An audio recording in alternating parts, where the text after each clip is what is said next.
Hey, what's up, guys? PBJ Pool Boy Joe here. So we've been working on this pool. We actually had some phosphates in the pool here this week. We added some phosphate remover. We had to manual vacuum the pool out. Right now, we're giving it a nice vacuum. So now, since the phosphate remover was added, we have to clean the filter. The filter pressure on arrival was 30 psi. So I'm gonna show you guys real quick on how to break down the filter tank and do a filter clean. All right, here's the filter tank here. This is a Pentair. For a Pentair filter tank, you're going to need a 7/8 socket. Typically, once the PSI hits 30, you're going to want to clean your filters. When we arrived, we were at 30. Normally, your normal pressure rate to your pool is going to be at 20 PSI. You notice how there's a little leaking on the floor, and it's more than likely due to the filter already kind of, being over pressurized at this point. So we're going to go ahead and take it apart. You're going to stick your socket in, and you're just going to basically take it off here. And I'm going to show you once I get the band to show you guys how to remove the band. All right, so we just got the band off here. What you want to do is just release the pressure in the tank.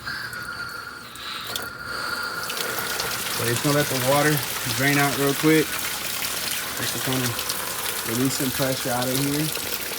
All right, so this is what you're gonna have, especially when you have a dirty filter.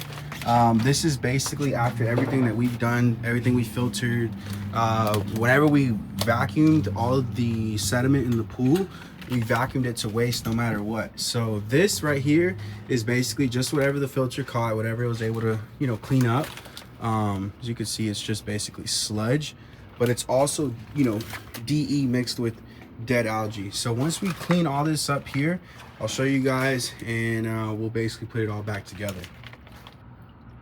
All right, so right here I'm going to basically show you how to take the filter out. We're going to remove the filter. You leave everything in. You don't ever want to take anything out. Some people do, and some people, because it can get heavy. If it's heavy for you and you feel like that's easier for you, cool, that's the best way to do it.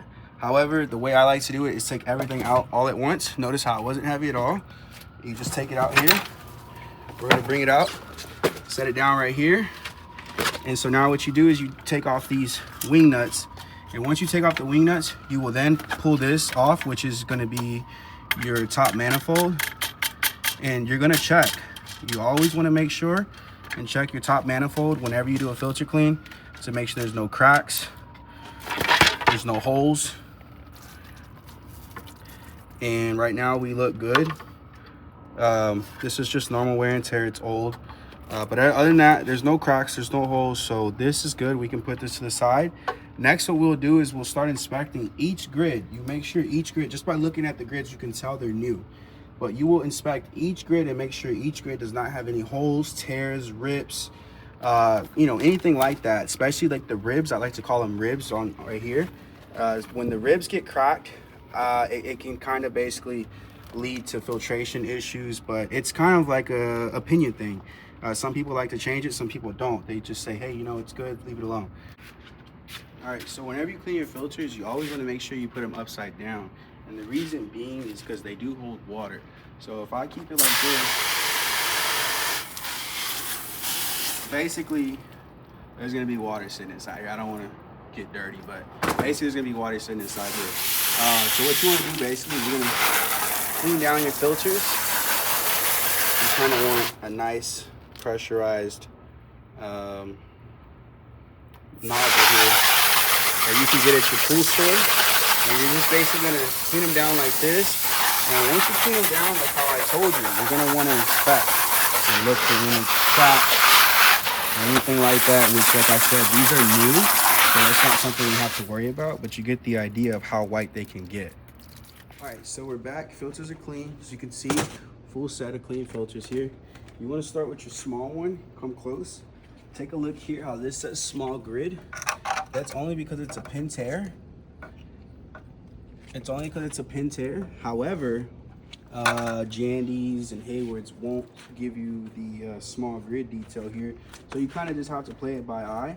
Or some people like to actually flip this upside down and do it upside down, starting with your top manifold here.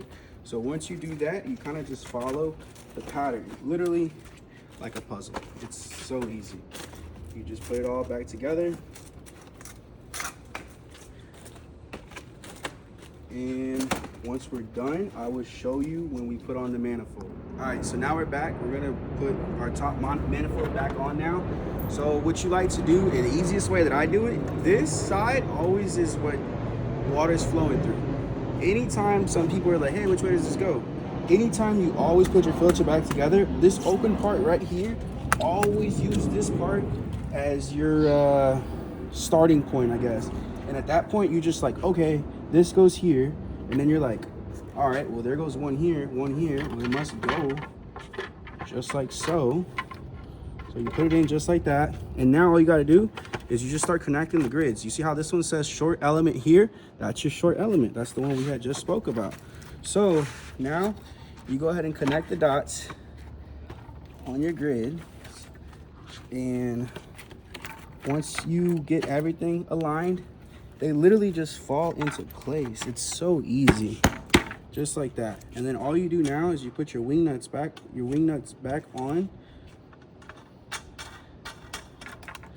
Remember, we inspected, we checked, we made sure no cracks, no tears, manifold didn't have any cracks, and we're good to go. So this right here is basically, you're done. You just completed a filter clean, and all you have to do now is basically just put it back on your filter tank, connect everything back together the same way we just took it apart, and you got yourself a clean filter. Enjoy. All right, so now that your filter clean is done, you're gonna want to add DE back into the pool to keep media in the filter, to filtrate out any debris, any bad stuff, any algae, bacteria, stuff like that.